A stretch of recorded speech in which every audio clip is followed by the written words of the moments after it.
Bien, he titulado esta conferencia La más grande invitación. Y esta es una invitación que ha sido enviada a la humanidad desde que los grandes eventos en torno a la vida de Jesús acontecieron. En Juan 2:19, Jesús dice, destruid este templo y en 3 días lo levantaré. Ahora, el templo obviamente era un prototipo, y sirvió como prototipo de casi todo lo que Jesús representaba. Y en un sentido, nosotros también podemos llegar a ser parte de un templo espiritual que Dios está preparando. Y Él dice, el que venciere lo haré un pilar en mi casa, en mi templo. Así que hay un templo espiritual que se está preparando. Pero aquí Jesús está hablando de un templo, diciendo, este templo, y en 3 días lo levantaré. Bueno, el templo era bastante magnífico. Aquí vemos una réplica de él que fue construido en miniatura, y encontrarán esta réplica en Jerusalén. Y los judíos le respondieron en Juan 2:20, dijeron luego los judíos, en 46 años fue este templo edificado, y tú en 3 días lo levantarás. Pero el versículo 21 nos dice de lo que se trataba. Pero él hablaba del templo de su cuerpo. Así que Jesús estaba prediciendo que él iba a morir y que en 3 días él resucitaría de los muertos.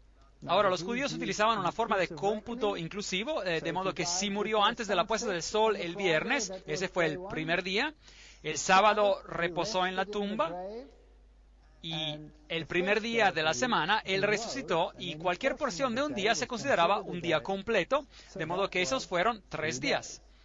Y él habló de su resurrección.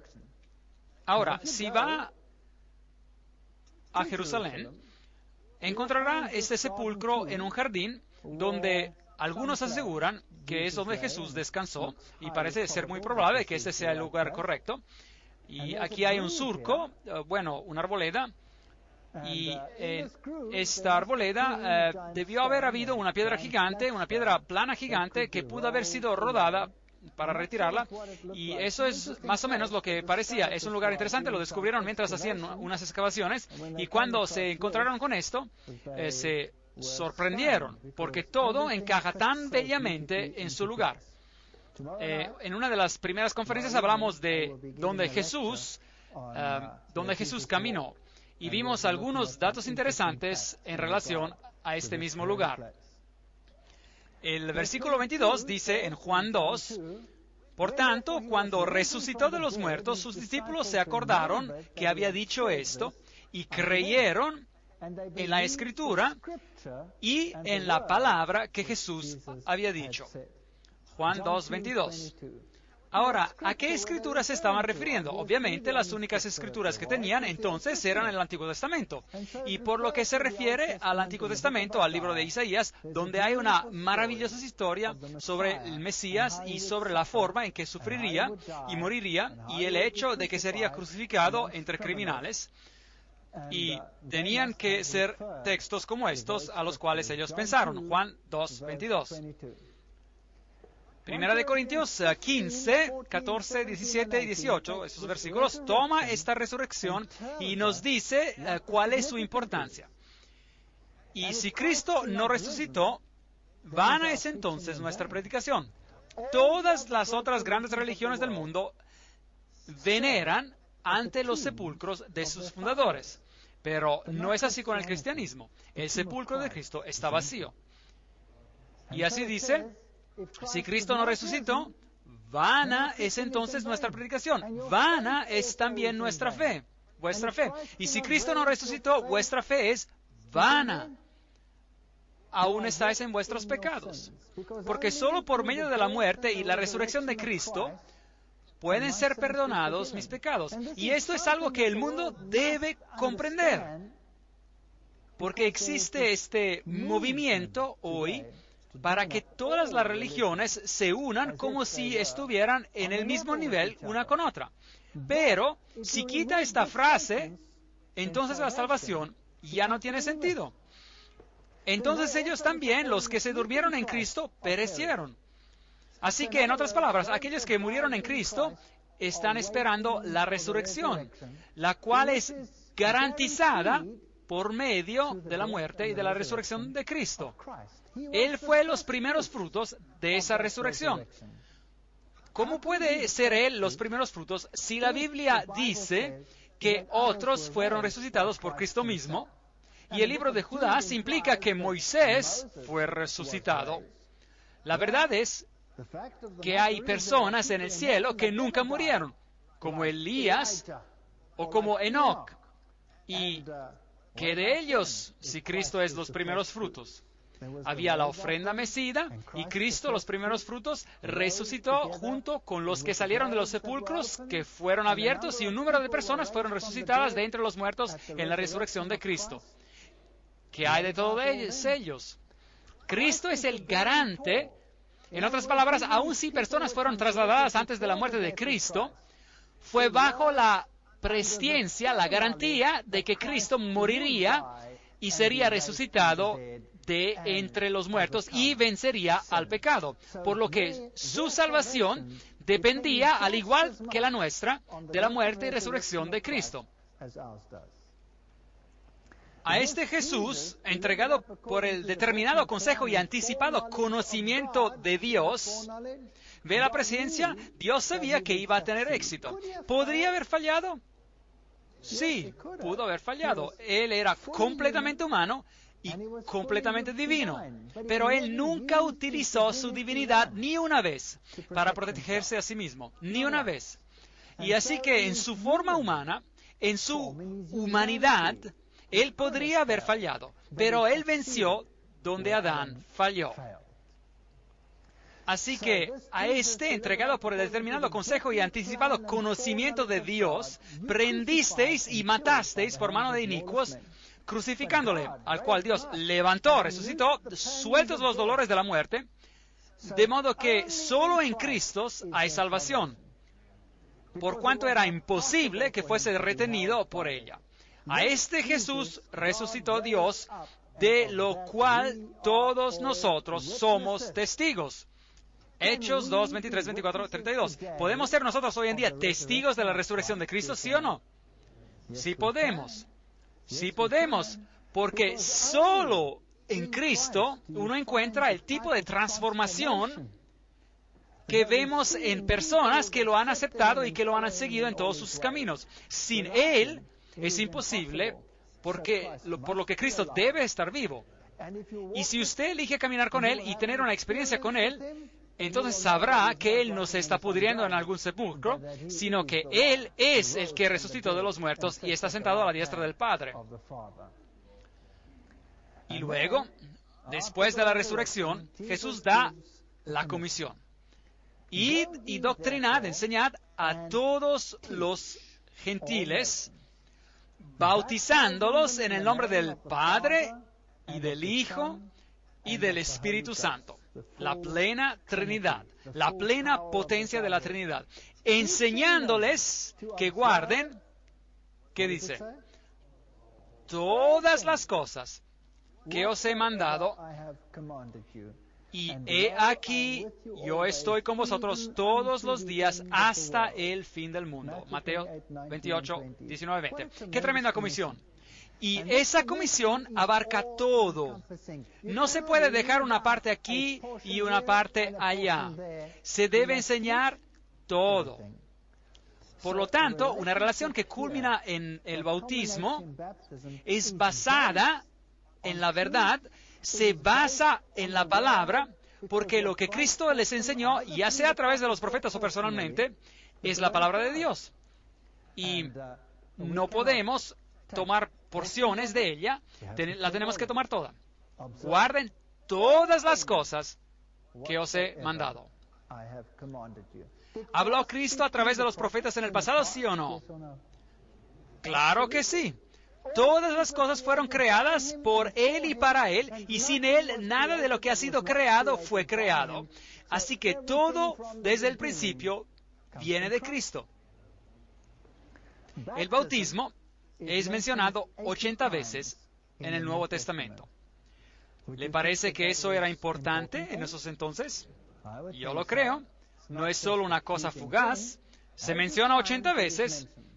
Juan 3:23 dice, Juan bautizaba también en Enón, hablando acerca de Juan el Bautista, junto a Salim, que es otro nombre para Jerusalén, porque había allí muchas aguas.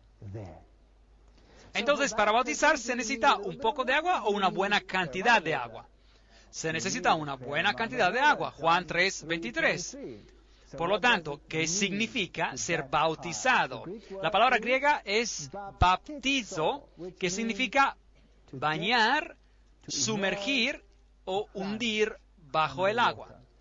Y debe haber un significado específico también, porque Dios no hace nada al azar. Todo lo que Dios hace y dice tiene un sentido, tiene un profundo significado espiritual. Dios no es un Dios que dice así es y ya. Así que bautizar significa sumergir bajo el agua, y este es el río Jordán, y aquí es donde Juan el Bautista bautizó porque había mucha agua allí. Mateo 3, 5, 6 dice, y salía a él Jerusalén y toda Judea y toda la provincia de alrededor del Jordán, y eran bautizados por él en el Jordán, confesando sus pecados. Ahora, ¿qué es el pecado? Hemos aprendido acerca de esto. ¿Qué era eso? La transgresión de la ley. Así que la gente que no vivía en armonía con Dios, venían aquí, confesaban sus pecados, y el bautismo era un símbolo del lavamiento del pecado. Y venían y razonaban, y Juan el Bautista hablaba palabras indecisas o palabras claras y cortantes. Palabras claras y cortantes.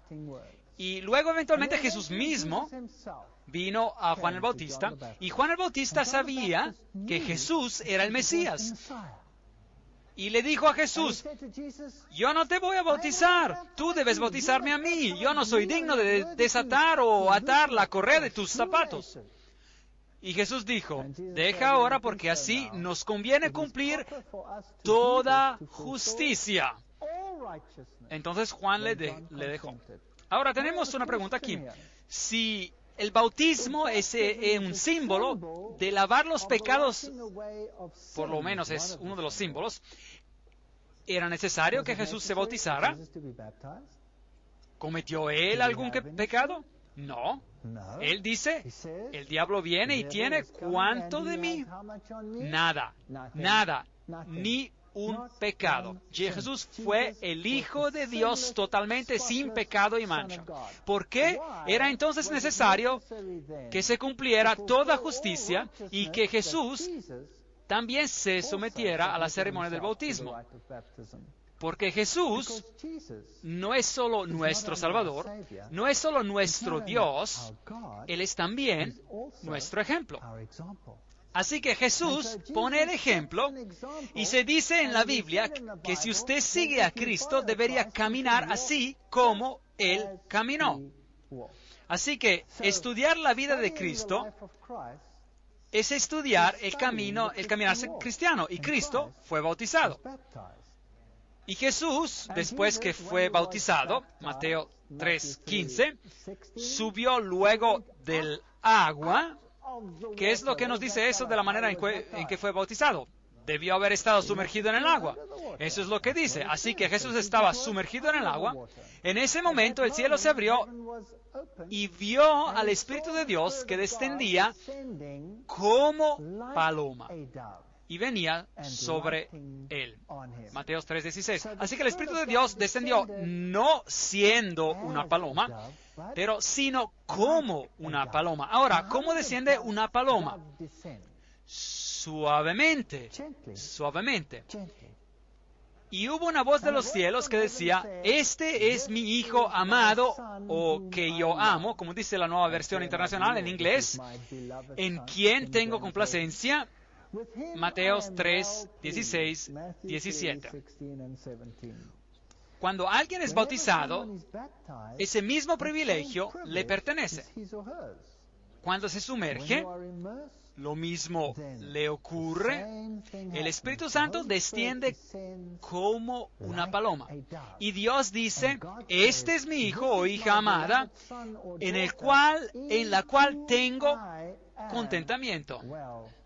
De manera que la paloma no necesariamente significa literalmente a una paloma, pero los atributos de una paloma son lo que encontraremos en la función del Espíritu Santo. Eso es algo que vale la pena estudiar. Dios ungió con el Espíritu Santo y con poder a Jesús de Nazaret.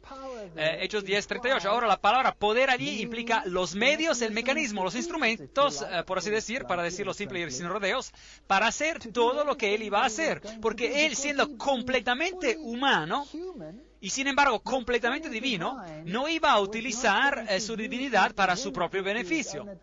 Y en todas las cosas Él fue tentado al igual que nosotros, por lo que Él recurrió al mismo poder al cual nosotros podemos recurrir, el cual anduvo haciendo bienes y sanando a todos los oprimidos del diablo, porque Dios era con Él.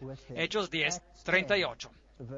De manera que el poder del Espíritu Santo, en el poder del Espíritu Santo, Él salió haciendo el bien y predicando el Evangelio de la salvación en Él por los siguientes 3 años y medio. Ahora, los fariseos habían oído que Jesús hizo y bautizó a más discípulos que Juan. De manera que Juan el Bautista no era el único que estaba bautizando. Y de hecho dice, Jesús mismo no bautizaba, sino sus discípulos. Pero los discípulos bautizaron a la gente según lo que Juan hacía. Ahora, nos planteamos otra vez la pregunta, ¿por qué es que Jesús no bautizó? Porque Él es el que está tipificado en el bautismo. Él es puesto como un ejemplo, pero sus discípulos fueron los que bautizaron después. Juan 4:1-2. Ahora, otra cosa que es interesante sobre el bautismo y el tipo de preguntas que se plantean alrededor del bautismo, porque hoy en día se cree que todo lo que tiene uno que hacer es simplemente decir, aquí estoy listo, y uno viene bautizado y básicamente Cristo pagó por todo y podemos vivir como antes. Pero Jesús colocó a la gente bajo la gracia y luego los llamó a la obediencia. ¿Recuerdan eso? Lo mencionamos anteriormente. El caso clásico fue María Magdalena. Tampoco yo te condeno, siendo puesta bajo la gracia. Vete y no peques más, siendo colocadas nuevamente en obediencia hacia la ley. Ahora, en este caso en particular había este alto funcionario Él era el tesorero de una reina, era un eunuco, era probablemente un hombre negro, probablemente, y él viajaba por el desierto, había ido a Jerusalén, por lo que él era judío, era un judío devoto, y él estaba leyendo la Biblia cuando Felipe fue enviado a él. Hechos 8, 26, 28. Empero el ángel del Señor habló a Felipe diciendo: levántate y ve hacia el mediodía al camino que desciende de Jerusalén a Gaza, el cual es desierto. Entonces él se levantó y fue. Así Dios habla, hazlo. Y aquí un etíope, eunuco de gran autoridad, en virtud de Candace, reina de los etíopes, que tenía el cargo de todos sus tesoros. De manera que él era el ministro de finanzas. Eso es lo que él era. Pero él era un judío, porque él había venido a Jerusalén para adorar. Era la Pascua. Y había venido a adorar en ese día en particular. Estaba él, por lo tanto, familiarizado con los derechos y las leyes y los juicios del sistema judío. ¿Sí o no? Sí. Y era un judío devoto que había venido para adorar. De manera que conocía todo sobre el Antiguo Testamento. ¿Creen que conocía los 10 mandamientos? Por supuesto. Conocía los 10 mandamientos y vino para adorar. Y se volvía sentado en su carro y leyendo el profeta Isaías, Hechos 8, 26, 28. Y así Felipe llega hasta él, es invitado a subir al carro y se sienta con él y habla con él y le dice: ¿qué lees? Y él dice: estoy leyendo el profeta Isaías. Y él le dice: ¿entiendes lo que estás leyendo? Y él lee un pasaje de la Escritura que habla sobre el Cordero que fue llevado ante sus trasquiladores y no abrió su boca y fue llevado al matadero. Y Felipe le preguntó: ¿sabe de lo que se trata? Y curiosamente el eunuco dice: ¿cómo puedo al menos que alguien me lo explique? Es fascinante. Dios opera así, trabaja a través de las personas e informa a las personas de la verdad por medio de su pueblo. Y aquí estaba un devoto judío que estaba estudiando el libro de Isaías y estaba buscando para encontrar una respuesta, y Felipe estuvo allí para darle esa respuesta. Felipe corrió enseguida a él y lo escuchó leer el profeta Isaías y dijo: ¿entiendes lo que lees? Y él dijo: ¿y cómo podré si alguno no me enseñare? Diferentes traducciones dicen: si nadie me lo explica, nueva versión internacional, por ejemplo. Y rogó a Felipe que subiese y se sentara con él. El pasaje de la Escritura que leía era este: como oveja a la muerte fue llevado, y como cordero mudo delante del que lo trasquila, así no abrió su boca. Y así Felipe se lo explicó. ¿Qué era lo que le faltaba a este judío? Tenía la ley, tenía la Torah, sabía lo que era ser obediente y seguir los preceptos de Dios, pero ¿qué era lo que él no sabía? No sabía quién era el Mesías. Y así que Jesús fue presentado a él por Felipe. Y cuando se dio cuenta de eso, cuando se dio cuenta que este cordero era el que había sido sacrificado, que era el Cordero de Dios que quita el pecado del mundo, es allí cuando él le dijo a Felipe. Y yendo por el camino, llegaron a cierta agua y dijo el eunuco: aquí hay agua. ¿Qué impide que yo sea bautizado? Y mandó parar el carro. Él conocía la ley, conocía la Torah, y ahora había encontrado el tesoro del cielo. Encontró a Jesucristo, el Salvador. Y es por eso que él dice: ¿qué impide que yo sea bautizado. Ahora, toda esta sección en el libro de los Hechos está escrita en una estructura de quiasmo, lo que significa pregunta-respuesta, pregunta-respuesta, pregunta-respuesta. Ahora, si usted tiene alguna de las traducciones modernas de la Biblia, le será difícil encontrar este versículo, porque su Biblia tendrá el versículo 36 y el versículo 38, pero dejará fuera el versículo 37. Compruébelo esta noche si lo quiere. Hechos 8, versículo 37. Y Felipe dijo, la pregunta fue, ¿qué impide que yo sea bautizado? Y Felipe dijo, si crees de todo corazón, bien puedes. Bien puedes. Respuesta muy importante. De manera que, ¿cuál era el prerequisito para el bautismo? Creer con todo tu corazón. ¿Por qué cree que algunas traducciones modernas prefieren dejar afuera ese versículo? Y también dicen en el margen que no estaba en el texto original, pero la estructura del quiasmo, que es pregunta, respuesta, pregunta, respuesta, pregunta, respuesta, sería destruida si se dejara ese texto afuera. De manera que ese texto, tal como está en la Reina Valera o en algunas buenas traducciones, debería estar allí. Y dice, si crees de todo corazón, bien puedes. Bien puedes. Y respondiendo, dijo, creo que Jesucristo es el Hijo de Dios. Ahora, recuerde que era un judío. Jesús dijo, enseñándoles que, ¿lo recuerdan? Todas las cosas que os he mandado. Todas las cosas. Si me amáis, guardad mis mandamientos. Hoy tenemos a gente que no conoce nada sobre los requisitos de Dios y aceptan a Jesús como su Salvador y piensan que pueden seguir como antes sin entrar en armonía con los preceptos de Dios. Así que los judíos tenían la ley y no tenían al Mesías. Hoy queremos al Mesías y no queremos a la ley. Es bastante confuso. En realidad, aquellos que guardan los mandamientos de Dios y tienen la fe de Jesús, eso es lo que la Biblia dice, ser el grupo que representa todo el Evangelio. ¿Por qué murió Jesús por nosotros? ¿Por qué nos encontramos en la transgresión? ¿Significa eso que nos quedamos en la transgresión? Por supuesto que no. Así que es muy importante. Si crees de todo corazón, bien puedes. Y respondiendo dijo, creo que Jesucristo es el Hijo de Dios. Esto era lo que él le faltaba. Él no conocía al Mesías.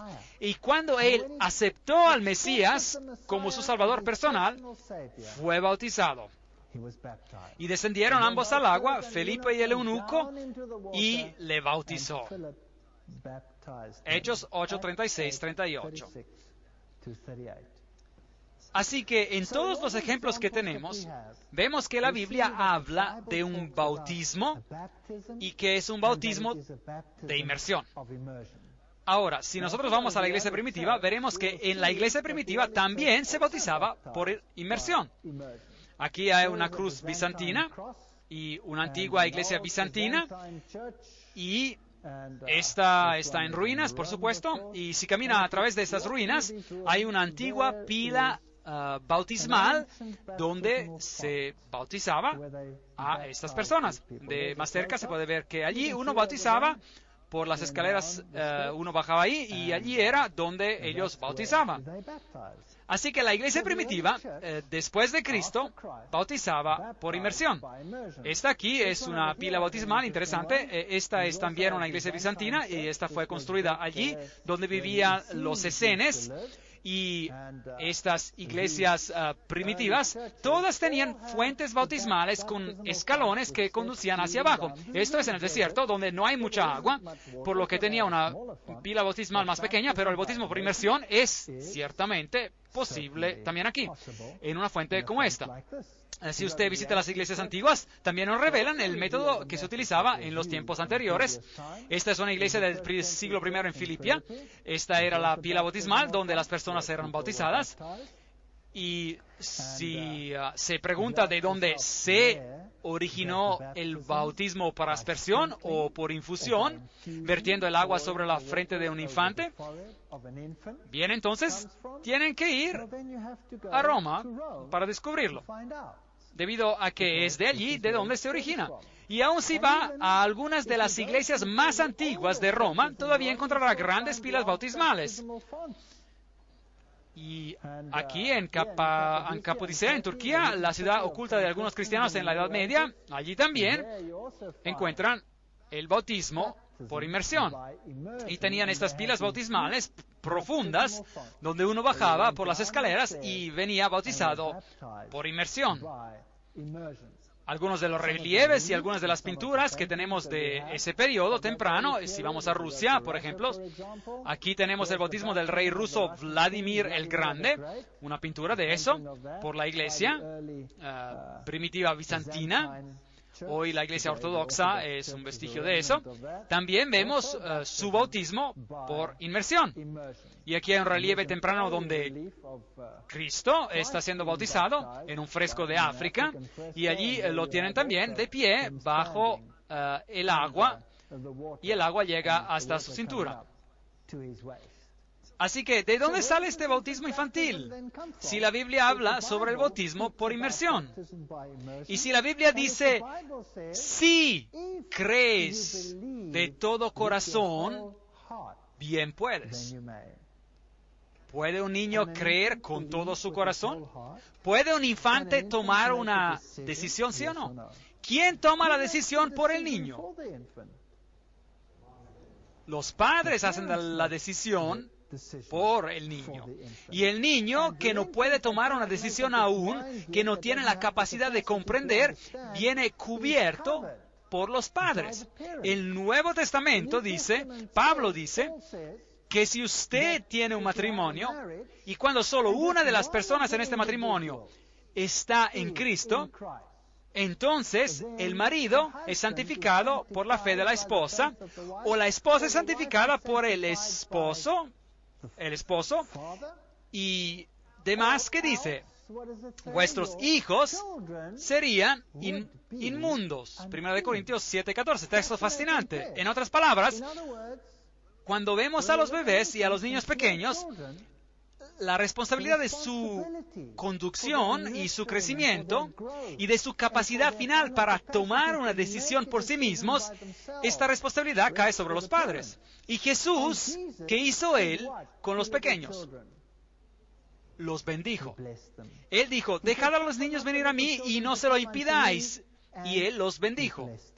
Y reprendió a los discípulos cuando trataron de impedir que los niños vinieran a Él. Pero este bautismo infantil no es bíblico. Viene de un rito antiguo, viene de Babilonia. Porque los niños eran dedicados por medio de ese sistema en la antigüedad. Incluso tomaban niños en algunos ritos y sumergían a todo el niño, pero a la mayoría solo le hacían una infusión o lo aspergían. En el sexto siglo después de Cristo tenemos la introducción del bautismo infantil. Ahora, el dios Jano, que era el de la doble cabeza, el que mira adelante y hacia atrás, tenemos lo mismo en el águila de las dos cabezas, que es de donde viene, nació 2 veces. El agua bendita era usada para los bautismos y se creaba tomando una antorcha del altar y sumergiéndola en el agua, que después se convertía en agua bendita. Y hoy es el mismo tipo de cosas. Toman a una vela en algunos ritos desde el altar y la sumergen en el agua y simboliza el dios Sol sumergiéndose en las aguas de la matriz para renacer como Horus, el Salvador. Así es que es de allí de donde proviene este ritual y de donde proviene el agua bendita. La siguiente maldición fue pronunciada sobre los desertores de la Iglesia Católica, que el Hijo que sufrió por nosotros lo maldiga, que el Espíritu Santo que sufrió por nosotros en el bautismo lo maldiga.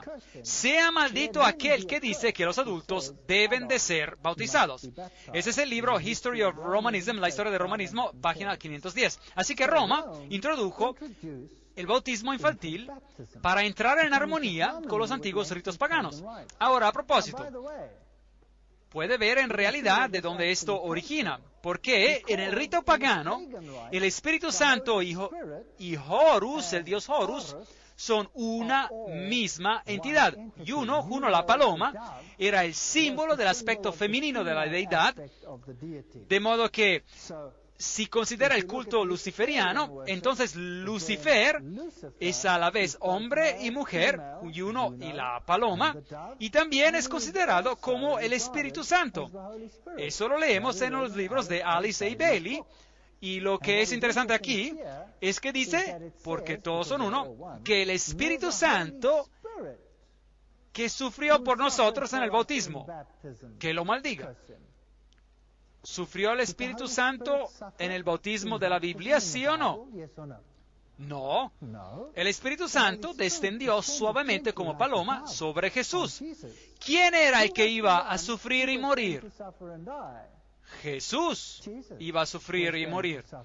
Y ciertamente el bautismo que tuvo lugar no refleja este bautismo, pero refleja el sumergimiento y la muerte del Dios Sol, pero no de Jesucristo. Así que la maldición del catolicismo romano, con la que uno está maldito, si usted representa el bautismo de adultos, nos dice de dónde viene. El cardenal James Gibbons, la fe de nuestros padres, respondió a esta pregunta. Por varios siglos, después del establecimiento del cristianismo, el bautismo fue conferido por inmersión. De manera que Roma lo admite, que la inmersión total era la forma en que el bautismo tomaba lugar. Pero desde el siglo XII, la práctica del bautismo por infusión, eso es derramar el agua sobre la frente, ha prevalecido en la Iglesia Católica, ya que esta manera es llevada a cabo con menos inconvenientes que el bautismo por inmersión. ¿Tiene eso sentido? Esto no tiene sentido para nada. Juan 3:3 dice, de cierto te digo, que el que no naciere de nuevo no puede ver al reino de Dios. Así que este nacer de nuevo representa una muerte y una resurrección. Y el bautismo representa esa muerte y esa resurrección, la que nosotros experimentamos en Cristo. No fue sino hasta el concilio de Ravenna, en el 1311 después de Cristo, que el rociar y el derramar agua fueron oficialmente aceptados como teniendo una validez al igual de la inmersión en el rito del bautismo. Así que los ritos paganos fueron introducidos suavemente, y hoy en día allí están arraigados, y si no los sigue, entonces usted está bajo maldición. Así que, como con todas las doctrinas extrañas que tenemos en el mundo cristiano de hoy, tenemos que ir a Roma para encontrarlas. Este sistema en que la Iglesia y el Estado trabajan en conjunto para lograr una forma unitaria de religión, que será la adoración última del ángel con la antorcha, el caído, Lucifer. Bien, Roma es muy impresionante, muy espectacular. Esta es la estatua de Moisés, que fue esculpida por Miguel Ángel, y tiene un pequeño corte en la rodilla, y nos dicen que Miguel Ángel miró la estatua y dijo que era perfecta. Y luego le arrojó el cincel y le dijo, ¡levántate! Y por supuesto no se levantó, solo recibió un pequeño corte en la rodilla. Esa es la historia. ¿Será verdad o no? No sé. El gran Pontifex Maximus, Pontífice Máximo, el gran constructor de puentes para tomar el lugar de Jesucristo, el que es el puente entre el cielo y la tierra, ciertamente no es él, el Pontífice Máximo, sino es Jesucristo. Así que con todos esos sistemas, nosotros encontramos que Roma es quien está detrás de todo. Y es la que está recibiendo los elogios y la adoración hoy. Se afirma que el bautismo infantil trae al niño a la familia de Dios. Y luego ellos afirman que este es el nuevo pacto que cubre a toda la familia.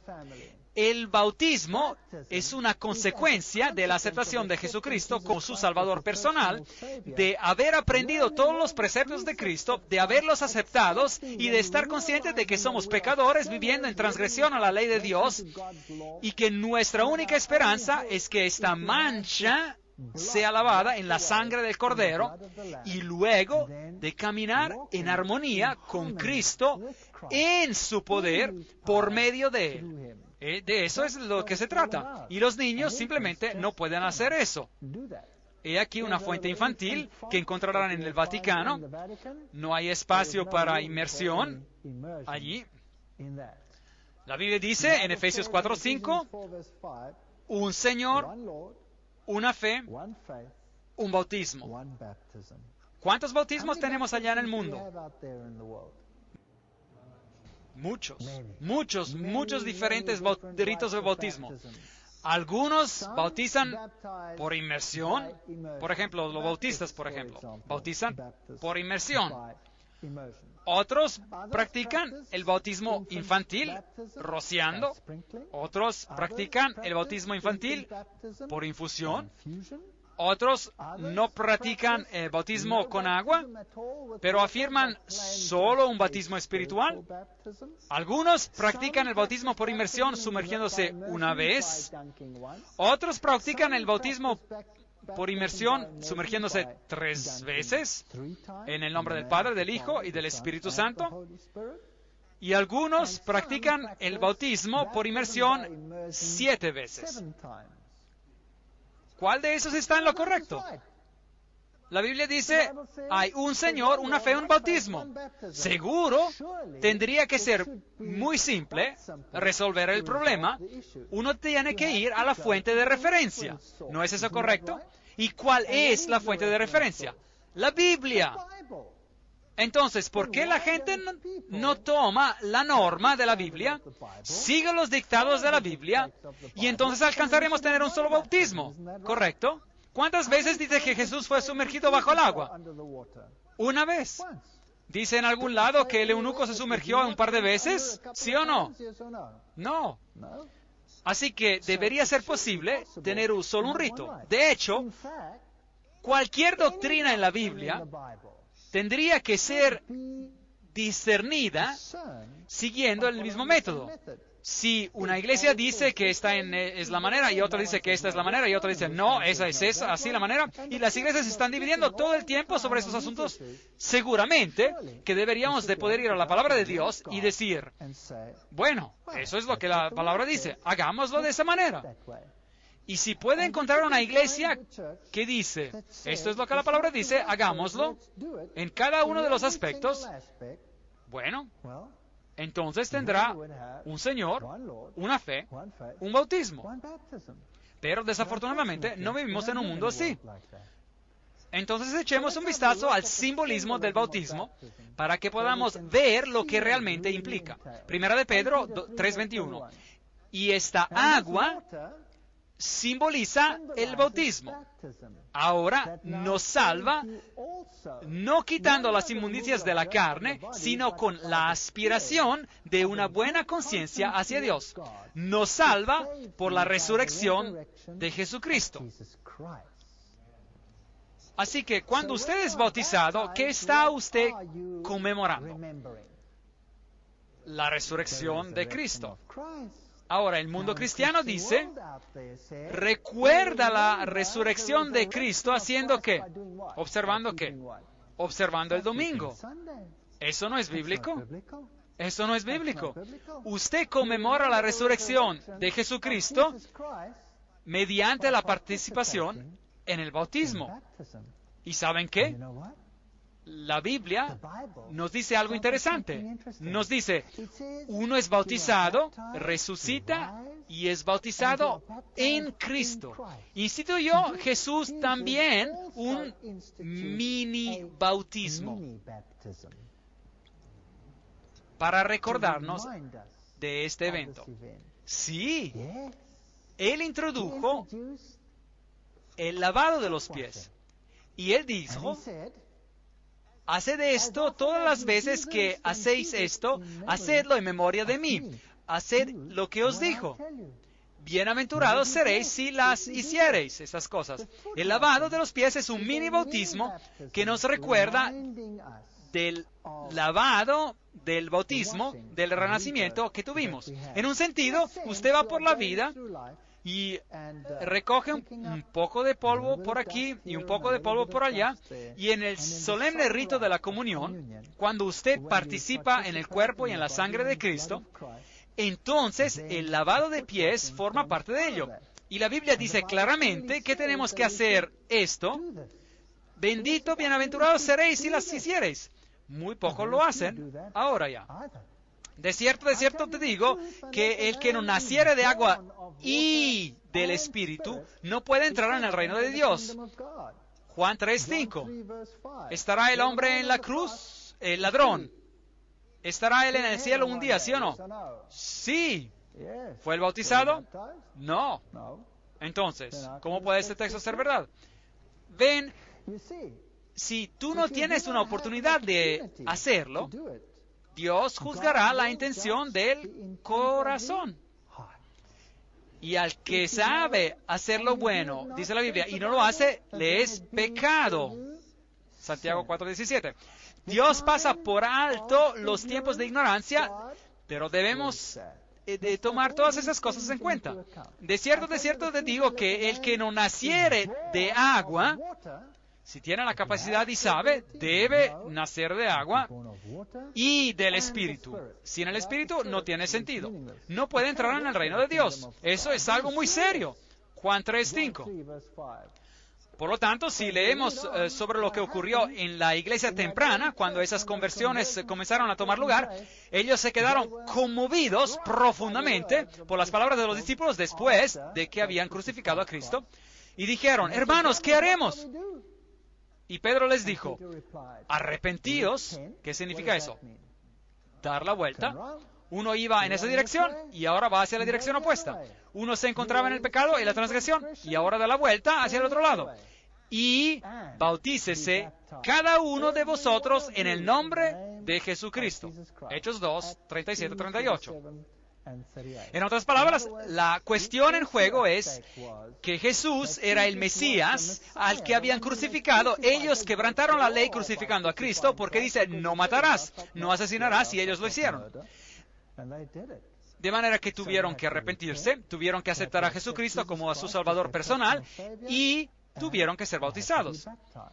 Hechos 2, 38, 39. Arrepentíos y bautícese cada uno de vosotros en el nombre de Jesucristo para perdón de los pecados. Y recibiréis el don del Espíritu Santo, porque para vosotros es la promesa, y para vuestros hijos, y para todos los que están lejos, para cuantos el Señor nuestro Dios llamare.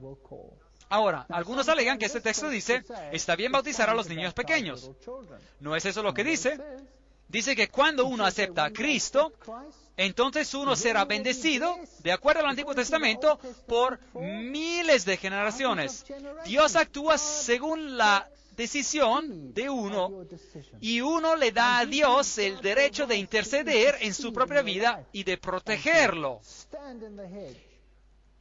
Y recibiréis el don del Espíritu Santo, de manera que cuando uno es bautizado, es dotado con un don especial.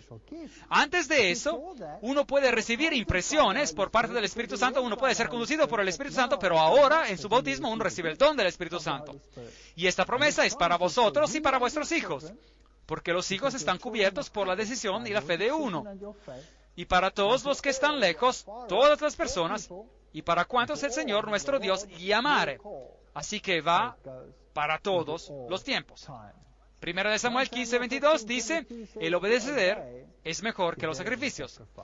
Así que si Dios dice esto, y si Dios dice que uno tendría que arrepentirse y ser bautizado, entonces eso es lo correcto de hacer. Efesios 4, 11, 13, Reina Valera Antigua, dice, y él mismo dio unos ciertamente apóstoles y a otros profetas y a otros evangelistas y a otros pastores y doctores para perfección de los santos, para la obra del ministerio, para edificación del cuerpo de Cristo, hasta que todos lleguemos a la unidad de la fe y del conocimiento del Hijo de Dios, hacia el hombre perfecto, hasta la medida de la estatura de la plenitud de Cristo. Entonces, ¿cuál es el propósito de estos dones que Dios va a impartir durante el bautismo? Durante el bautismo. Para el ministerio. Para el ministerio. Es para la perfección de los santos. Para la edificación del cuerpo de Cristo. Todos reciben una parte. E incluso la persona más humilde recibe una parte. Incluso aquellos que prácticamente no tienen ninguna gran habilidad, pueden ser también ellos tan bendecidos por Dios y se convierten en poderosos y gigantes dentro de la iglesia. Algunos tienen la capacidad para orar, algunos tienen diferentes dones, algunos tienen dones de la hospitalidad. ¿Quién es más importante? El que hace que alguien se sienta como en su casa y confortable y consuela a la gente, o el que habla el Evangelio. ¿Quién es más importante? El uno no es más importante que el otro. ¿Puede uno decir al otro, no te necesito? Bernabé era conocido por su espíritu suave y por hacer que la gente se sintiera a gusto. Y eso es tan importante como cualquier otro gran don, o sea, de ser un evangelista o un pastor o un maestro. Sea cual sea el don, Dios da a cada uno según como Él, para edificación del cuerpo de Cristo, hasta que todos lleguemos a la unidad de la fe. Ahora, esto nos dice una vez más que lo que vemos allá en el mundo no puede ser correcto. No se puede tener 1,000 o 2,000 fees o más. Hay una fe, un Dios, una fe, un bautismo, hasta que todos lleguemos a esta armonía. Porque de la manera que un cuerpo tenemos muchos miembros, en un cuerpo tenemos muchos miembros, pero no todos los miembros tienen la misma función. Así nosotros, siendo muchos, somos un cuerpo en Cristo. Ahora, el cuerpo de Cristo es la iglesia. Los miembros del cuerpo, ahora, somos nosotros. Podemos ser partes integrantes de diferentes cuerpos que enseñan diferentes cosas, ¿sí o no? Bueno, ¿qué dicen? Si hay una verdad, un bautismo y una fe, podemos tener diferentes fes y diferentes enseñanzas sobre asuntos que absolutamente que no son bíblicos cuando los comprobamos con la Biblia, ¿sí o no? No. Sin duda tenemos que entrar en armonía cuando se trata de los asuntos de la fe. Así nosotros, siendo muchos, somos un cuerpo en Cristo y todos miembros los unos de los otros. Así que se habla de la unidad en el Espíritu. De manera que teniendo diferentes dones, según la gracia que nos es dada, Romanos 12, 4, 6. De manera que Dios, durante el bautismo, cuando se convierte usted en parte del cuerpo de Cristo, uno es dotado con el Espíritu y se le otorga poder para hacer lo que Dios lo eligió que haga dentro del cuerpo. Y nosotros somos testigos suyos de estas cosas y también el Espíritu Santo. Ahora, escuchen atentamente. Hechos 5:32 dice, el cual ha dado Dios, el Espíritu Santo, a los que, ¿qué dice allí? A los que le obedecen. Así que todos reciben el don del Espíritu Santo, ¿sí o no? No. Usted tiene que ser obediente a los preceptos de Cristo. De lo contrario, ese texto no se puede aplicar. Tiene que ser obediente a los preceptos de Cristo. Así que, en otras palabras, el eunuco era obediente a los preceptos de las Escrituras, pero no sabía quién era el Mesías. Hoy en día, si aceptamos a Cristo como nuestro Salvador personal, también tenemos que aprender a obedecerle, ¿sí o no? Tienen que ser ambos. Y este es un asunto muy importante. Será un factor decisivo en el final de los tiempos. ¿No sabéis que todos los que hemos sido bautizados en Cristo Jesús hemos sido bautizados en su muerte?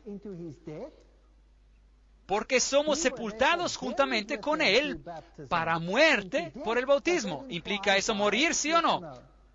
Sí, implica morir. Y por lo tanto, cuando uno va bajo el agua, uno deja de respirar. Y eso simboliza la muerte. Pero si continúa siendo meramente un símbolo, entonces no es un verdadero bautismo. Si yo muero la muerte del hombre antiguo y resucito siendo el mismo hombre antiguo, ¿es eso un bautismo genuino? No. De manera que si no se me enseñan los preceptos de Cristo, si no se me enseña cómo volver en armonía con Cristo, entonces esa muerte y esa resurrección no tienen en realidad sentido. Tengo que saber cómo entrar en armonía con Cristo. ¿O no sabéis que todos los que hemos sido bautizados en Cristo Jesús hemos sido bautizados en su muerte? Porque somos sepultados juntamente con Él para muerte por el bautismo. Ahora, ¿saben ustedes que el mundo musulmán acusa el cristianismo de ser una religión fácil? Porque todo lo que uno tiene que hacer es arrodillarse y decir, bien, Señor, perdóname. Y luego uno se levanta y puede hacerlo nuevamente. Y puede ir a, digamos, que si uno es católico romano, uno puede ir al sacerdote y puede confesar el pecado y ya se desaparece. Y luego uno puede cometerlo de nuevo y regresar y confesarlo, cometerlo de nuevo, regresar y confesarlo. Y uno siempre podrá recurrir a esta confesión. Y luego si uno está en el pecado, cuando uno muere, uno recibe la última unción. Y aun cuando uno esté muerto, y todo esto viene eliminado. Eso no es cristianismo, eso es paganismo. Y no es cierto. Los musulmanes dicen que si usted comete algo malo, uno paga el precio de inmediato. Así que si uno es un ladrón, se le corta la mano. Uno la pierde. Uno la pierde. Si uno es un ladrón 2 veces, entonces es difícil de robar. A uno ya no le quedan manos. Eso es lo que ocurre en algunos de esos países. Así que uno paga por lo que ha hecho. Y por tanto, ese es el verdadero pago por la transgresión. El cristianismo es una religión fácil, ellos dicen. Y el cristianismo falso lo es. Porque la gente abusa de la gracia de Cristo como una excusa para seguir llevando el estilo de vida que tenían antes, ¿correcto? Pero el verdadero cristianismo exige una pena de muerte. De tal manera que uno muere y uno viene sepultado con Él por medio del bautismo en la muerte. A fin de que como Cristo resucitó de los muertos por la gloria del Padre, así que también nosotros andemos en, ¿qué dice? En vida nueva. Romanos 6, 3, 4. No puedo vivir la vida antigua. Tengo que ser transformado. De manera que cuando recibo el conocimiento del Hijo de Dios, quien murió por mí, y se me enseñan todas las cosas que Él ha mandado, y acepto que me encuentro en la transgresión a la ley de Dios, y acepto el don de la salvación en Jesucristo, y soy bautizado, sepultado con Cristo en el bautismo. Así que cuando Jesús murió, potencialmente, toda la humanidad murió con Él. Y cuando resucitó, potencialmente, toda la humanidad resucitó con Él. Pero Dios honra nuestra libertad de elección. Y cuando elegimos seguirlo, aceptamos ese rito de morir en Cristo y resucitar en Cristo, y recibimos una vida nueva, renacidos. Y a menos que recibamos esta vida nueva, no somos salvos. Tenemos que entrar en armonía con Cristo. Y Cristo observó los mandamientos de su Padre, ¿sí o no? Sí. Entonces debemos de observarlos nosotros también, sí. Así que la obediencia es un prerequisito. La gente no quiere eso hoy en día y quieren una gracia barata. Dicen, todo lo que tengo que hacer es creer y soy salvo. Sí, uno tiene que creer. Pero si no hay obediencia, entonces uno es un transgresor de la ley de Dios. Y si uno quebranta uno los quebranta a todos los mandamientos. Y uno será juzgado por la ley. Por la ley de Dios.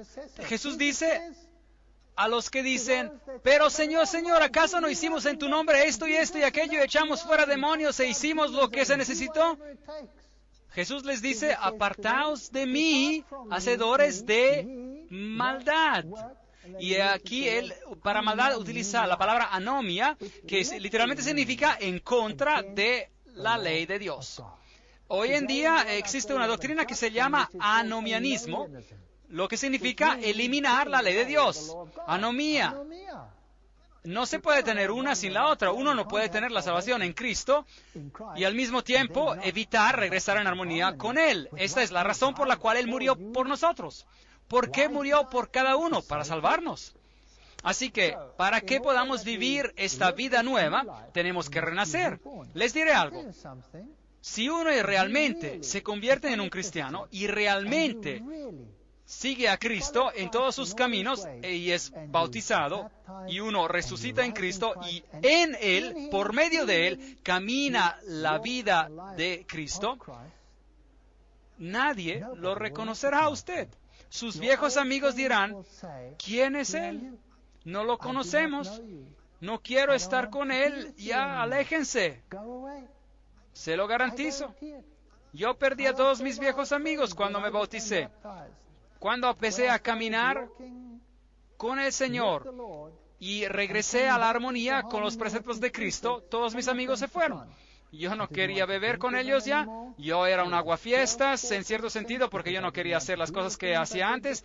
Y mi propia familia tampoco me reconocía. Así que ese es el tipo de vida nueva que uno debe llevar. Pero gracias a Dios que uno hace muchos nuevos amigos y hay una nueva familia. Así que muerte a nuestra antigua forma de vida pecaminosa, eso es muy importante. De lo contrario, no es cosa verdadera. La sepultura de nuestros pecados en la tumba acuosa del bautismo. Y la resurrección a una nueva vida en Cristo. Una que está en armonía con los preceptos de Cristo. Segundo de Corintios 5:17, de modo que si alguno está en Cristo, nueva criatura es. Totalmente nueva, totalmente nueva. Las cosas viejas pasaron, y aquí todas son hechas nuevas. Totalmente diferentes. Puede causar trastornos en una casa si uno acepta y el otro no. El antiguo marido ya la reconoce, o la esposa no lo reconoce al marido. ¿Quién eres tú? Ya no te conozco. Tú eres tan diferente, has cambiado totalmente. ¿Qué te pasó? Y muchas veces ni quieren conocerlo a uno. Y solo la oración y la paciencia y la bondad puede hacer frente a un problema como ese.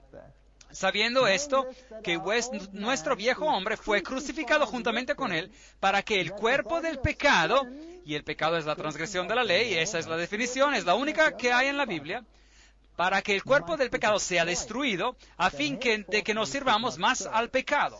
Es muy claro, Romanos 6:6. Así que Jesús lo pagó todo y no hay nada que yo pueda hacer. Nadie puede guardar la ley de Dios en ningún caso. Es imposible. ¿Eso es bíblico, sí o no? Bien, ¿es eso bíblico o no? No, no debemos servir al pecado. ¿Puedo hacerle mi propia fuerza? No, solo en Cristo. Pero, ¿puedo dejar de robar? ¿Puedo dejar de mentir? ¿Puedo dejar de hacer trampa? ¿Puedo dejar de mirar donde no debería mirar? Porque tengo poder sobre este cuello, ¿verdad? Así también vosotros consideraos muertos al pecado. Si quiere morir al pecado, ¿debe saber de lo que es pecado es? Sí. Porque por medio de la ley es el conocimiento del pecado. Dice la Biblia, Romanos 3:20. Así que si quiero morir al pecado, ¿debo de conocer la ley, sí o no? Sí. Así que, ven, hoy en día tenemos un problema totalmente diferente al que el eunuco se enfrentó. Él conocía la ley, pero él no conocía a Cristo. Hoy conocemos a Cristo, pero no conocemos a la ley. De manera que tenemos que entrar en la plenitud de la estatura de Cristo. De manera que, así también, vosotros consideraos muertos al pecado, pero vivos para Dios en Cristo Jesús, Señor nuestro. Romanos 6:11. Así que morimos con Cristo, en el rito del bautismo, somos resucitados en una nueva persona, totalmente nueva, brillantemente nueva. Ahora, nuevos, si tiene un coche nuevo, ¿cuántas abolladuras, deformaciones tiene cuando lo compra? De hecho, si usted toma su flamante coche y ve una pequeña raspadura ahí, ¿qué le va a usted a decir al vendedor? ¡Hey! ¿Qué es eso? Después de conducir ese coche por 20 años, ya a nadie le importa, ¿saben? Pero cuando el coche es nuevo y uno se pone muy quisquilloso, ¿verdad? Bien, así es como uno está brillantemente nuevo. ¿Cuántas faltas puede haber en ese coche? ¿Qué sucede si usted conduce por el camino y empieza a escuchar un ruido y se va a regresar de un golpe? ¿Qué está pasando aquí? ¿No se suponía que era nuevo? Nuevo significa nuevo, persona totalmente nueva. ¿Cuántas abolladuras, deformaciones, cuántos pecados, cuántos de lo que sea hay en este nuevo individuo? Ni uno solo. Se han ido todos. Usted se presenta ante Dios como si nunca hubiera pecado. Con Cristo estoy juntamente crucificado. He muerto, pero yo estoy vivo. Y ya no vivo yo, más vive Cristo en mí. Así que si me jacto y digo, yo tengo el poder de hacer esto ahora, y yo tengo el poder de hacer aquello ahora, eso no es tampoco bíblico. En Cristo, y lo que ahora vivo en la carne, la vivo en la fe del Hijo de Dios, el cual me amó y se entregó a sí mismo por mí. Gálatas 2:20. Es fantástico, es fantástico. Yo no me convierto en un títere de Cristo. Cristo no me controla como un títere y dice, eres una marioneta, tienes que hacer esto, lo que sea, y esto y el otro. No, yo tengo la libertad de elegir. Y elijo seguir a Cristo. Y cada día el diablo me preguntará, ¿por qué estás haciendo eso? ¿Estás loco? Mira lo que tengo que ofrecerte. Él tiene solo un montón de potasa, no tiene nada. Y así que yo elijo día tras día de seguir a Cristo. Así que el bautismo conmemora la muerte, la sepultura y la resurrección de Cristo. Eso es lo que hace. En segundo lugar, simboliza la muerte y la sepultura del viejo hombre de pecado. En tercer lugar, representa la resurrección a la nueva vida en Cristo Jesús. Y en cuarto lugar, indica el lavado del pecado. Hechos 22:16. Eso es lo que el rito del bautismo representa. Ese es el simbolismo. Cuando uno es levantado del agua, ¿qué le pasó a Jesús? La paloma descendió. Así que cuando uno es levantado del agua, uno es una nueva persona en Cristo. Entonces, uno recibe el don del Espíritu, sea lo que sea, como Dios quiere. ¿Saben que muchos se sientan en la iglesia preguntándose, ¿cuál es su don? Bueno, yo no tengo ningún don. Nada me pasó a mí que yo recuerde. Si no están dispuestos a caminar con Cristo, ¿van a tener una experiencia con Él, sí o no? Muchos ejercen sus dones todos los años y ni siquiera saben que están ejerciendo un don. El que creyere y fuere bautizado será salvo. Marcos 16:16. Ese texto es usado tan incorrectamente hoy en día. Creer significa todo. Uno tiene que creer todo. Si crees de todo corazón, bien puedes. Hechos 8:37. Varones hermanos, ¿qué haremos? Pedro les dijo, arrepentíos. Eso significa volver a la armonía con los preceptos de Cristo. Y bautícense, lávense, sean renacidos. Y bautícese cada uno de vosotros en el nombre de Jesucristo. Porque solo en Él vivimos y nos movemos y somos. Así que los que recibieron su palabra fueron bautizados. ¿Quiere decir eso que hubo algunos que no recibieron su palabra? Claro, muchos no la recibieron. Y se añadieron aquel día como 3,000 personas. Hechos 2:41. De modo que al cuerpo de Cristo fueron añadidas 3,000 personas. Ahora, hoy es un bautismo en masa en el Jordán. Mucha gente va al Jordán para ser bautizados. Miles y miles y miles van a ser bautizados.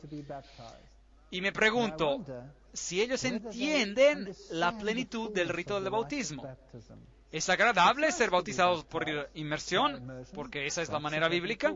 Y de hecho, la Iglesia Adventista del Séptimo Día acepta el bautismo por inmersión. Hecho en otras iglesias, si fue hecho según la manera bíblica. Y uno puede convertirse en miembro simplemente por profesión de fe.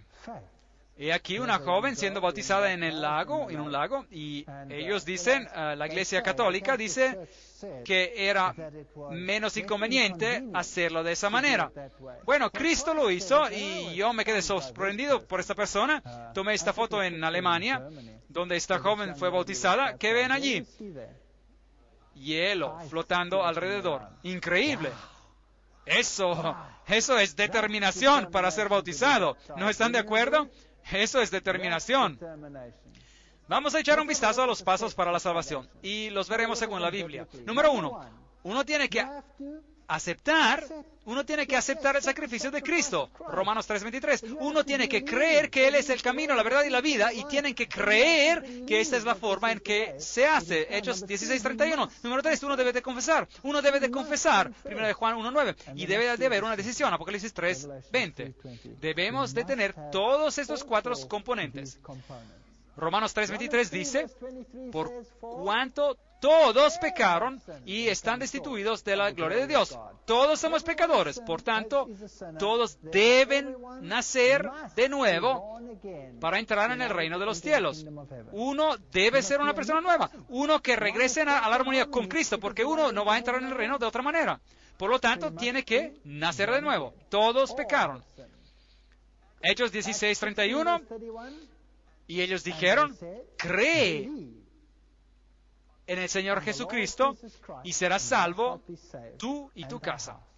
La fe abarca a los hijos.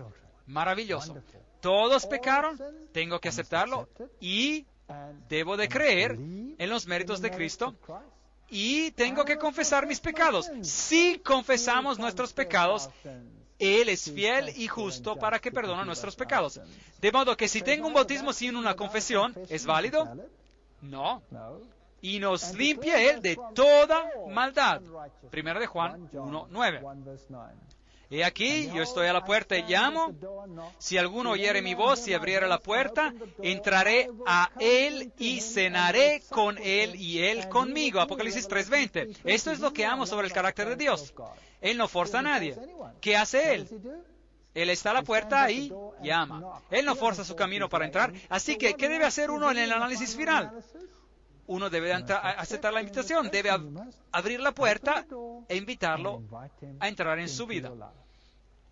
Ahora, ya sabemos lo que bautismo significa. ¿Significa también que yo vengo a formar parte de la iglesia de Cristo cuando soy bautizado? Porque por un espíritu somos todos bautizados. No 10 espíritus, no 20, no 1000, ni 2000, un espíritu. Somos todos bautizados. ¿En cuántos cuerpos? Un cuerpo. Sea que seamos judíos o griegos. Ahora, recuerda que la palabra judío se utilizaba para los primeros cristianos también, y que se los consideraba todavía como judíos o griegos. Sea siervos o libres, y a todos se nos dio a beber de un mismo espíritu. 1 Corintios 12:13. Solo hay uno, hay solo una verdad, no hay 10 verdades, miles de verdades. Y el Señor añadía cada día a la iglesia los que habían de ser salvos. Hechos 2:47. Así que cuando uno acepta el rito de bautismo, cuando uno acepta a Jesús como su Salvador personal, cuando uno se bautiza, uno se convierte en parte del cuerpo de Cristo. Y ese cuerpo de Cristo debe de ser el que enseña ¿cuántas cosas? ¿Cuántas cosas? Todas las cosas. Porque por un solo espíritu fuimos todos bautizados. ¿En cuántos cuerpos? Un cuerpo. Y Él es la cabeza del cuerpo, que es la iglesia. Colosenses 1:18. Sí, el bautismo por inmersión es personal, pero también es corporativo. Quiere decir que uno viene a formar parte del cuerpo de Cristo. Ahora, ¿qué hay sobre el rebautismo? Si uno ha sido bautizado digamos que uno ha sido bautizado de una manera que no está de acuerdo según la totalidad del principio bíblico. ¿Qué pasa entonces? ¿Se debe de volver a bautizar? Bueno, veamos lo que ocurrió en Hechos 19, 1 a 5. Pablo, después de recorrer las regiones superiores, vino a Éfeso y hallándose a ciertos discípulos les dijo, ¿recibisteis el Espíritu Santo cuando creísteis? Así que habían aceptado a Cristo, eran creyentes, y ellos le dijeron, ni siquiera hemos oído si hay un Espíritu Santo. Entonces dijo, ¿en qué pues fuisteis bautizados? Ellos dijeron, en el bautismo de Juan. Ahora, Juan predicó el bautismo de arrepentimiento, pero el bautismo de Cristo implica convertirse parte del cuerpo de Cristo y recibir el don que le otorga el poder para predicar a Cristo. Dijo Pablo, Juan bautizó con bautismo de arrepentimiento, diciendo al pueblo que creyesen en aquel que vendría después de él. Esto es en Jesús el Cristo. Cuando oyeron esto, fueron bautizados en el nombre del Señor Jesús. Hechos 19, 1 a 5. Ahora, una vez más, algunas denominaciones van a decir, bueno, eso significa que solo debemos de bautizar en el nombre del Señor Jesús. Pero el Señor Jesús mismo dijo, bautícenlos en el nombre del Padre, del Hijo y del Espíritu Santo. Esta es la porción mesiánica. Sí, tiene que darse cuenta de quién es el Mesías. Pero cuando uno es bautizado, uno viene bautizado en la plenitud de la divinidad.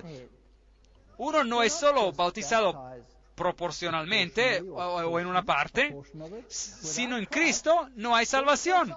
Pero Cristo y el Padre son ¿qué? Uno. No puede ser bautizado en uno sin que sea bautizado en el otro. Es imposible. Así que el bautismo por inmersión, rebautismo es necesario. Si uno cree que ha recibido un bautismo bíblico total, entonces, como he dicho, la Iglesia Adventista del Séptimo Día reconoce ese bautismo y puede convertirse en parte del cuerpo que guarda los mandamientos de Dios y tiene el testimonio de Jesús por profesión de fe. Pero si uno cree que es mejor ser bautizado en la plena verdad, entonces el rebautismo, es también bíblico. Así que Dios trabaja a través de su iglesia. Eso es muy, muy importante. Hechos 9:6. Aquí está uno de los más grandes discípulos de Cristo. Y él, temblando y temeroso, dijo, Señor, ¿qué quieres que yo haga? Ese es el mismo Pablo.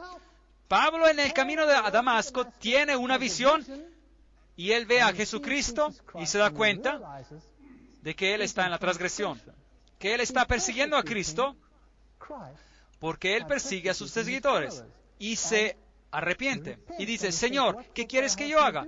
Y el Señor le dice, ¿sabes, Pablo? Te he llamado para que seas un apóstol a los gentiles y quiero que vayas a todas las partes del mundo y que prediques el Evangelio de Jesucristo. No pasó eso, nada de así, ni siquiera el poderoso Pablo. Esto es lo que ocurrió. Y el Señor le dijo, levántate y entra en la ciudad y se te dirá lo que debes hacer. ¿No es eso fascinante? Dios no trabaja fuera de su cuerpo. Él guía a la gente, Él alimenta, conduce a la gente, pero en el análisis final, Él los va a guiar hacia el cuerpo. Fue entonces Ananías y entró en la casa. Ese era el discípulo que Dios había elegido de entre los hermanos para decir a Pablo lo que él tenía que hacer. Y poniendo sobre él las manos, dijo, hermano Saulo, el Señor Jesús, que se te apareció en el camino por donde venías, me ha enviado para que recibas la vista y seas lleno del Espíritu Santo. Hechos 9, 17. Es un texto muy importante. Dios no levanta a la gente afuera, para ir y decirle al cuerpo lo que debe de hacer. Él los envía al cuerpo para que se les diga qué hacer. ¿Tiene eso sentido? Así que estos son principios bíblicos muy importantes donde uno puede encontrar solidez en la fe de uno mismo. Aquí está la paciencia de los santos, los que guardan los mandamientos de Dios y la fe de Jesús. Apocalipsis 14:12. Así que al final de los tiempos, Dios obrará para que haya un cuerpo que no solo predica el bautismo por inmersión y la salvación en Cristo y en Cristo solamente, pero que también enseña todas las cosas, los preceptos de Cristo. Y de la misma manera como Cristo dio un ejemplo en todas las cosas, ellos también tienen que dar el ejemplo en todas las cosas. Así, si Cristo dijo, te he dado un ejemplo con el lavado de los pies, entonces esa denominación debe practicar el lavado de los pies. Si Cristo dijo, bautismo por inmersión, entonces esa denominación debe bautizar por inmersión. Si Cristo dijo, si me amáis, guardad mis mandamientos, entonces esa denominación debe guardar los mandamientos, ¿correcto o no? Cada cosa debe de estar en armonía con la palabra. Y si no lo está, entonces es un problema. El mensaje de los tres ángeles. Solo hay una denominación en el mundo que predica el mensaje de los tres ángeles. No hay otra. Usted puede buscar por toda esta tierra, de norte a sur, de este a oeste. Solo hay una denominación, solo una denominación cristiana que enseña el mensaje de los tres ángeles. También tengo a otras ovejas que no son de este redil. Aquellas también debo traer. Y oirán mi voz y habrá un rebaño y un pastor. Juan 10:16. Dios va a traer a todo el mundo a una decisión. Muy pronto, todo este mundo tendrá que tomar una decisión. Y en ningún momento durante todas esas conferencias les he dicho que si uno no es miembro de la Iglesia Adventista del Séptimo Día, uno está perdido. De hecho, he dicho, el pueblo de Dios está en todas las iglesias. Pero Dios va a llamar a todos a cuentas. Y Él va a decir, elige la marca de la bestia o la marca de Dios. Una de dos. Sean sellados con el sello del mundo o sean sellados con el sello de Dios. Hicimos un gran estudio sobre lo que eso implica. El sello de Dios, el sábado, es un símbolo de obediencia al dador de la ley en todos los aspectos. Y las ovejas tendrán que escuchar, ya sea en un sentido o en el otro. Mas no ruego solamente por estos, sino también por los que han de creer en mí por la palabra de ellos. Así que el predicar la palabra hace parte del Evangelio de la salvación, para que todos sean uno, como tú, oh Padre, en mí y yo en ti, que también ellos sean uno en nosotros, para que el mundo crea que tú me enviaste. Juan 17, 20 y 21. Él dice, yo no ruego por el mundo, oro por aquellos que están dispuestos a obedecer. Ahora sé que hemos pasado muchas cosas juntos. Y como lo fue en los días de antaño, así será en nuestros días. Pero no estoy desanimado. ¿Saben? Hemos visto los números declinar y declinar y declinar. Y eso es normal. Cuando uno predica la plenitud de la obediencia en Cristo y el aceptar a Jesucristo como su Salvador personal, no es tan popular como la predicación de algo que es menos problemático. De manera que se tiene la idea de que esta es una enseñanza dura. ¿Realmente tengo que cambiar mi vida? ¿De verdad tengo que morir? ¿El viejo hombre de pecado tiene que ser realmente enterrado? ¿No puedo quedarme con un poco de él? ¿No puede estar en un poco de transgresión? ¿En verdad tengo que entrar en armonía con todos los preceptos del Decálogo? ¿No podré seguir observando el domingo, por ejemplo? ¿No es acaso posible? Esta es una enseñanza dura, ¿saben? Requiere mucho. Sí, lo requiere. Requiere mucho. Juan 6:60. Al oírlas, muchos de sus discípulos dijeron, dura es esta palabra, ¿quién la puede oír? Nada de nuevo allí. Juan 6:66. Desde entonces muchos de sus discípulos volvieron atrás y ya no andaban con él. Hemos visto exactamente lo mismo pasando aquí. exactamente lo mismo. Juan 6:67 dijo entonces Jesús a los 12, ¿queréis acaso iros también vosotros? ¿Y qué contestaron? Le respondió Simón Pedro, Señor, ¿a quién iremos?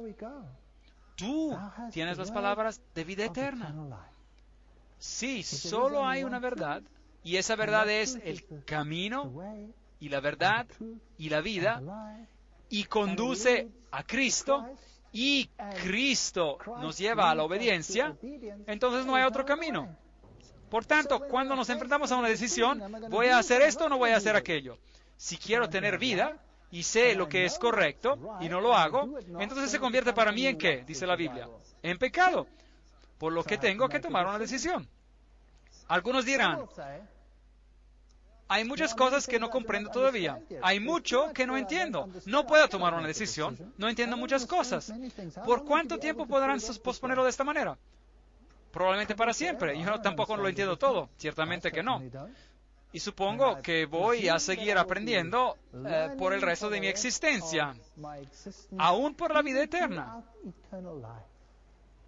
Veamos lo que la Biblia dice sobre esta cuestión. Salmos 97:11. Luz está sembrada para el justo y alegría para los rectos de corazón. Yo creo que todos los que estamos sentados hoy aquí hemos estado juntos por toda esta serie. Hemos hecho tanto juntos.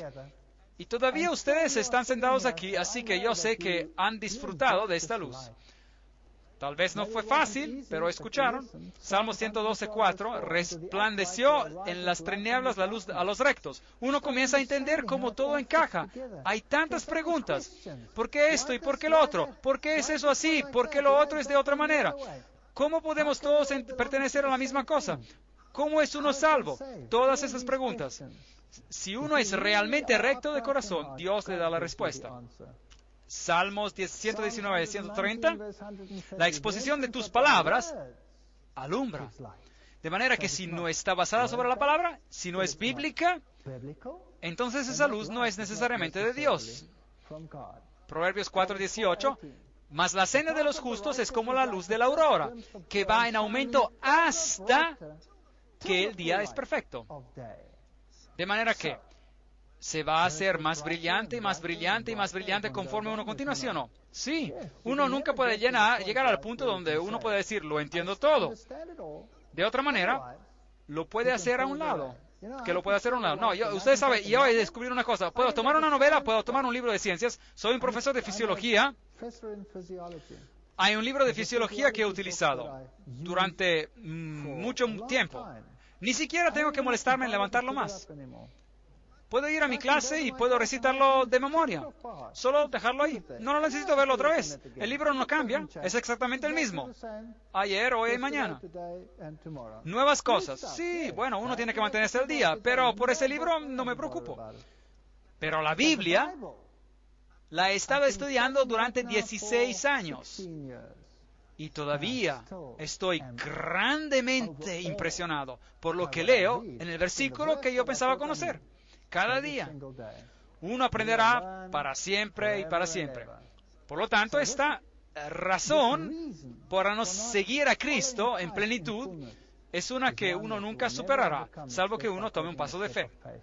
Ninguno de los sacerdotes y los gobernantes creyeron. Esta es una pregunta muy importante. Si esto es verdad, si esto es verdad, ¿cuántas conferencias hemos tenido juntos? Me olvidé. Lo que han sido, 30, no sé.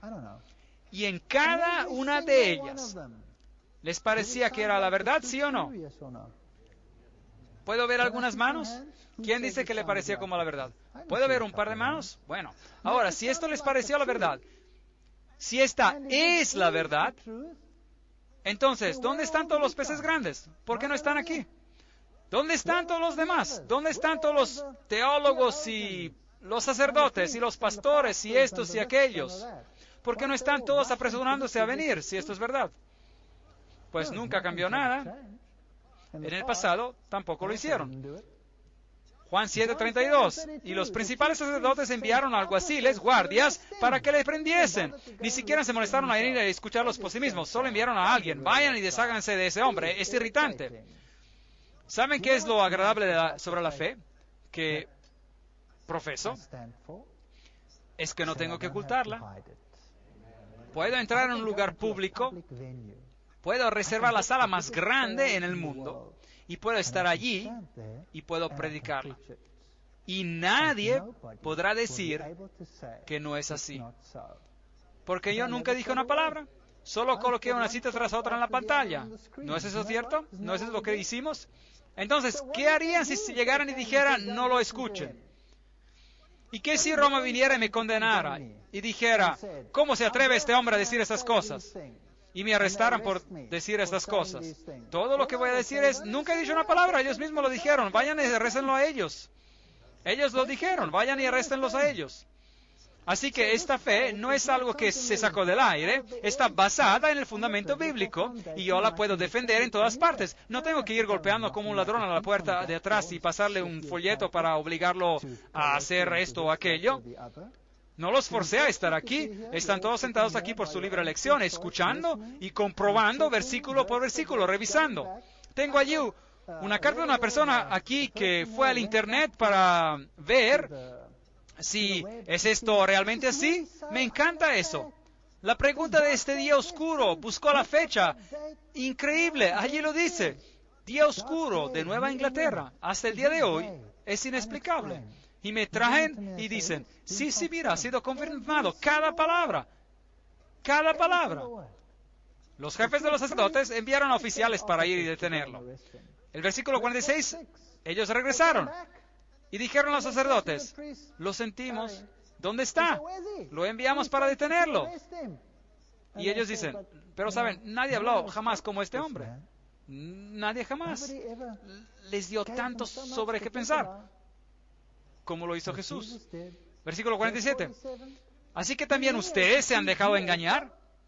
Replicaron los fariseos. ¿Acaso ha creído en alguno de los gobernantes o de los fariseos? Bueno, estamos en lo mismo, en el mismo barco. Afortunadamente, incluso en los tiempos bíblicos, muchos de los fariseos y de los escribas creyeron. La mayoría de ellos no creyeron, pero muchos de ellos sí creyeron. Nicodemos creyó, a pesar de que vino en el medio de la noche, temiendo que pudiese ser visto, pero él creyó. Y él se convirtió en una fuerza después de eso. Y yo les digo que son miles y miles los que están aceptando esta verdad. Miles, hay millones en todo el mundo aceptando esta verdad. Y siendo añadidos cada día, miles sobre miles sobre miles. En América del Sur, todos los días, 2 o 3 mil personas se añaden. Cada día. Ahora, añada esto a lo largo del tiempo, millones de personas están viniendo a esta verdad. Si hacen encuestas y averiguan cuántos adventistas del séptimo día hay, entonces encontrarán que en las encuestas hay más adventistas del séptimo día que en los libros de la iglesia. Esto es fascinante.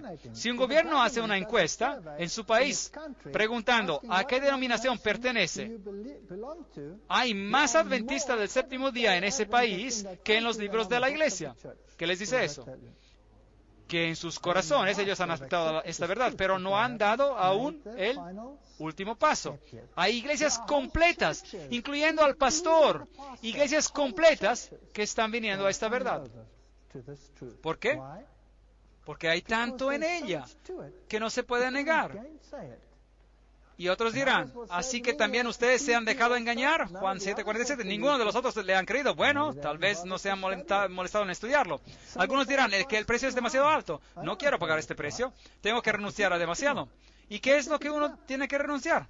Padre mío, si es posible, pase de mí esta copa, pero no sea como yo quiero, sino como tú. Mateo 23:39. Es profundo que Dios debe elegir algo tan simple como la obediencia, un día, para hacer una diferencia entre el bien y el mal.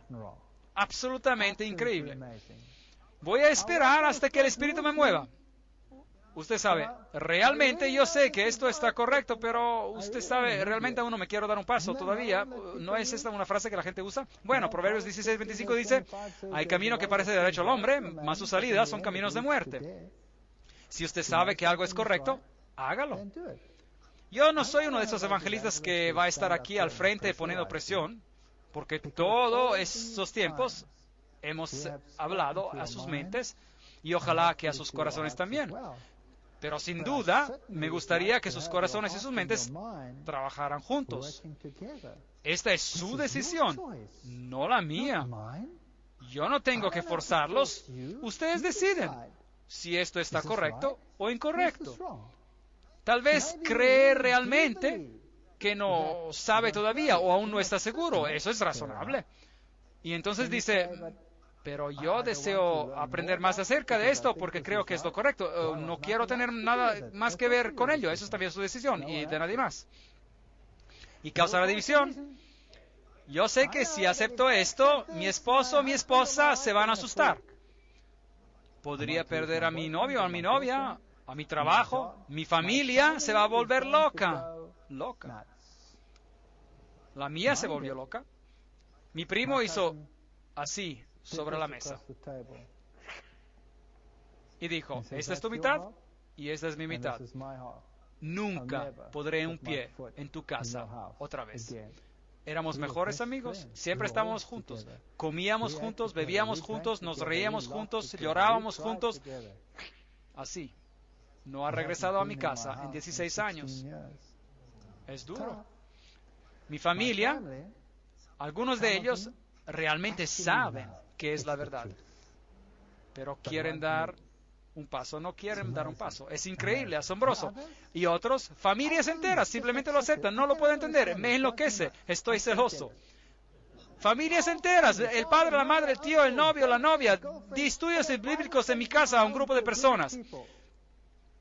Y una joven estaba saliendo con mi hijo y mi hijo la trajo al estudio bíblico. Así que empezó a escuchar el estudio bíblico. Lo siguiente que hizo, ella trajo a su hermana, eran metodistas. Ella trajo a su hermana. La siguiente cosa que hizo, ellas trajeron al padre y después trajeron a la madre. Y después trajeron a los otros novios y los demás, y cada uno de ellos, sin problemas. Increíble. A veces funciona así, uno no sabe. Pero sí puede también causar división. Mateo 10, 34, 37. No penséis que he venido para traer paz a la tierra. No he venido para traer paz, sino espada. La palabra va a ser la espada. Y eso que va a ser la única arma que tenemos. Porque he venido para poner en disensión al hombre contra su padre, a la hija contra su madre, y a la nuera contra su suegra, y los enemigos del hombre serán los de su casa. El que ama a padre o madre más que a mí, no es digno de mí. El que ama a hijo o hija más que a mí, no es digno de mí. ¿Saben qué? La Biblia tiene todos estos asuntos tratados. No hay manera de salirse de esto, aparte de decidir. Y el que no toma su cruz y sigue en pos de mí, no es digno de mí. Mateo 10:38. Ahora, eso implica una cruz. Eso significa que es una carga. Uno tiene que levantarla y tiene que seguir a Cristo. Esto no significa que somos individuos desdichados y miserables, pero si hay una cruz, es una carga. ¿Y saben cuál es la mayor carga? La mayor carga ya no es uno mismo. La mayor carga es, ¿cuántos de ustedes han sentido lo mismo? ¿Cómo voy a convencer a mi madre, a mi padre, a mi esposo, a mi esposa, a mi novio, a mi novia? ¿Cuántos de ustedes han sentido esto? ¿Puedo ver algunas manos? Puedo ver algunas manos. Esta es la carga. La carga es de la misma manera que Cristo tenía una carga por almas. Mi esposa se sentó y lloró cuando escuchó estos mensajes por primera vez. No por ella misma lloraba, sino por sus padres. Su padre, ella amaba a su padre. Él era un hombre tan amable, ahora ella está muerto. Tan bueno, tan generoso. Era tan divertido estar cerca de él. Él pertenecía a la nueva era, probablemente un alto masón, un ocultista. y adoraba al diablo. Increíble. Eso da miedo. No sé qué pasó con él al final. Lo cuidamos hasta que murió. Mejor dicho, mi esposa lo cuidó. Y hacia el final de su vida nunca más dijo una palabra negativa. Y lo que ocurrió en su mente está entre Dios y él. Deseo, espero, creo que voy a verlo en la resurrección. Pero todos tienen una cruz y tenemos que seguirlo. Ahora, así dice Jehová, creador tuyo, oh Jacob, y formador tuyo, oh Israel, no temas, porque yo te redimí, te puse nombre, mío eres tú. Isaías 43:1. ¿Cree que Dios lo dejará solo con esa cruz para llevarla a solas? No. Allí dice, yo te he creado, te puse nombre, y no hay nada que temer. Él es el que dice, no temas. Esos son los asuntos. Eso es lo que hemos discutido todo este tiempo. Hay mucho más. Ni siquiera hemos empezado aún. ¿Hemos tenido un seminario sobre Daniel? No. ¿Hemos tocado aquí y allá sobre Daniel? ¿Hemos tenido un seminario de Apocalipsis? No hemos tocado aquí y allá en el Apocalipsis. Pero, ¿por qué hablo sobre esos dos libros? Porque ellos conciernen en particular nuestro tiempo, el final de los tiempos. No hemos tocado Isaías, que es toda la Biblia en una palabra profética. Mi libro favorito, Isaías, increíble. Hay tanto consuelo en ese libro.